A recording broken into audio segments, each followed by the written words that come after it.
Hey everybody, it's your old pal Chuck, and I am back with another review. And today we're taking a look at, from the Transformers, Buzzworthy Bumblebee subline. This is Bumblebee with Spike. And this is Spike in his exosuit as seen in Transformers the movie. Shortly before Christmas, like we're talking days before Christmas, images of this two-pack started to surface. This was the first time we had heard of the buzzworthy Bumblebee line, and the first time we had seen this figure. From what I can gather from the sizing and all that, this is roughly a core class figure, and it's I guess supposed to go along with the other core figures from the Kingdom line, and Spike is just a add-on. Now, while again, this line has not been officially announced, it appears to be a Target exclusive because this set, as well as other Studio Series figures, as well as repacks of Power of the Spark or Spark armor figures from Cyberverse, have been showing up in Target. So, yeah. Outside, I mean, this figure is new. The Studio Series figures, they are repaints, although Studio Series 74, which is supposed to be in the main line, is making its first appearance in the Buzzworthy line. Other than that, everything else looks to be straight repacks. I cannot tell because I haven't seen them yet in hand, and I haven't heard any reports if there's like repainting or stuff. But so this is really right now the wholly new figure that's going to be exclusive to this subline. And again, from what I can tell, from what other people can tell, this is a Target exclusive set. So we're starting off in a robot mode or human mode for Spike. Let's just take a look at Spike real quick. This is probably the most involved and difficult transformation of any figure I have ever dealt with. No, I'm kidding.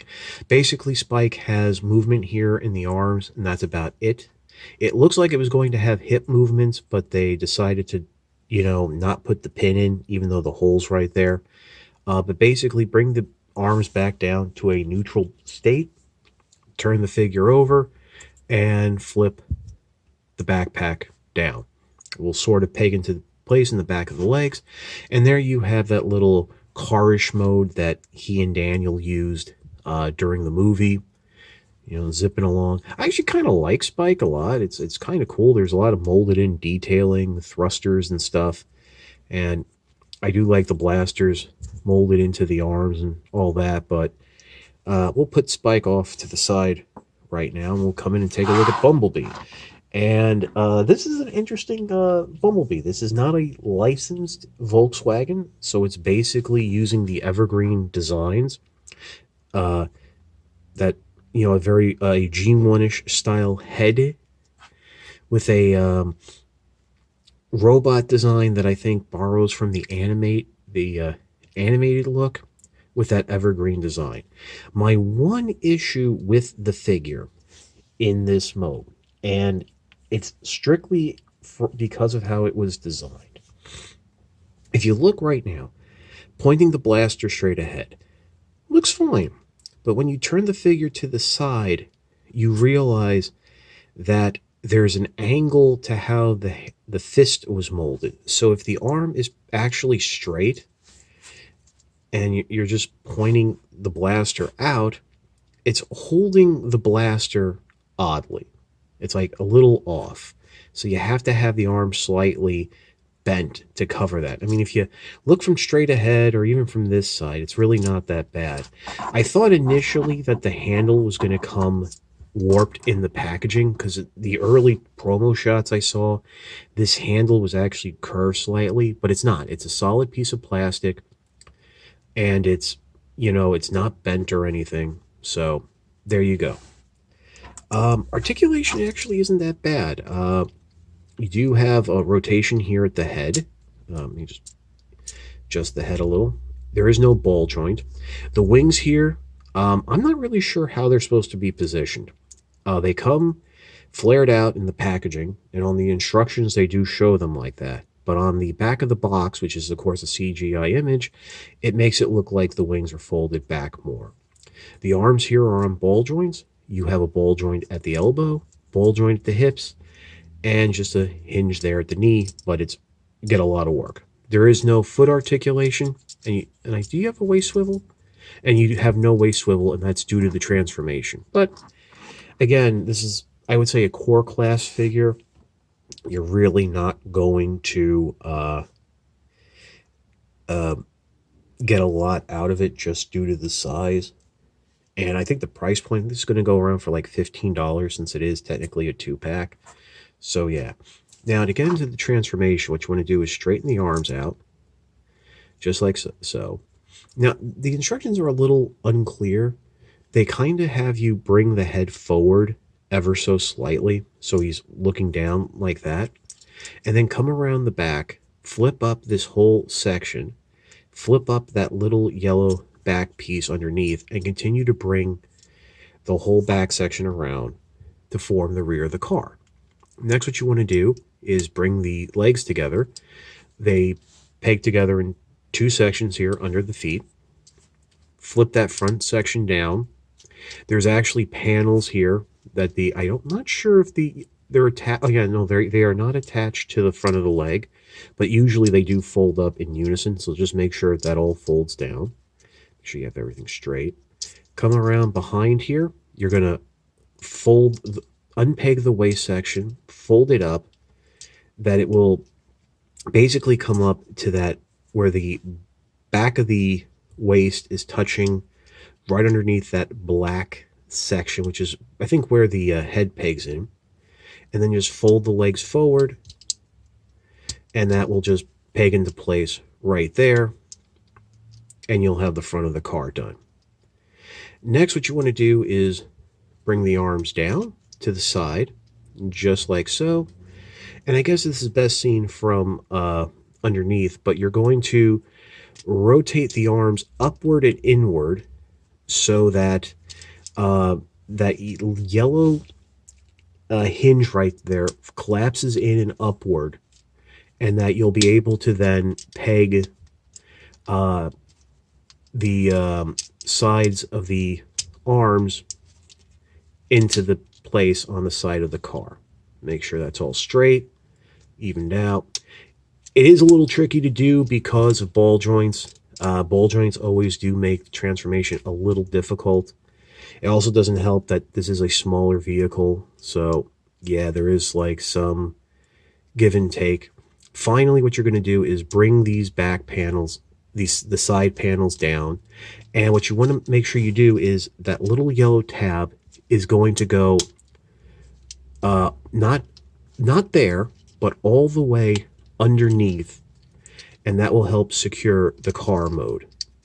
Basically, the arms are in the right position, and everything side is, pegged into the side, and give it a little bit of the old transformer squeeze, and there you go. Now this little edge of the panel wants to stick out, but also you should note that there is some natural gappage there and there. There's nothing there. You're not doing anything wrong. That's just how it is. But what I do like is there is some weapon storage. You have a hole right there. You can peg the blaster. So there you have Bumblebee in its little, not exactly Volkswagen mode, like a little bit of, I almost want to say it's like a hatchback. It's basically a Volkswagen Beetle that's unlicensed. And, here's his little buddy Spike for comparison. If you want a vehicle comparison, there you go. You can do that. I mean, it's a fun little car. I almost want to say it's about the same size as the original Bumblebee mini car. These front wheels are actually pinned in. You can see how they roll nicely. These back wheels are unfortunately clipped in, and you can see how they don't necessarily roll nicely on this backdrop. But there is that.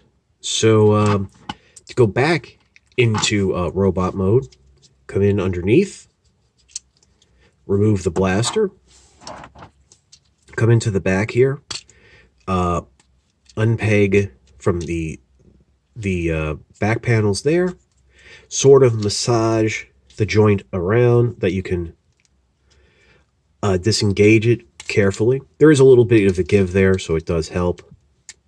Just like that, fold those out of the way. Unpeg the arms, which are surprisingly tight. Struggle. There we go. There you go. Rotate them. You know, they were up here, so you're just going to rotate them out just like that. Again, make sure everything's, you know, like just like so. Bring the legs out and down. That little tab right there is going to peg into the slot right above the waist. Fold the feet forward. That will, of course, will bring up those panels.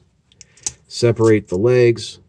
And I did notice here that I did have the legs somewhat rotated. But, you know, again, that happens because of ball joints. Leave this panel out.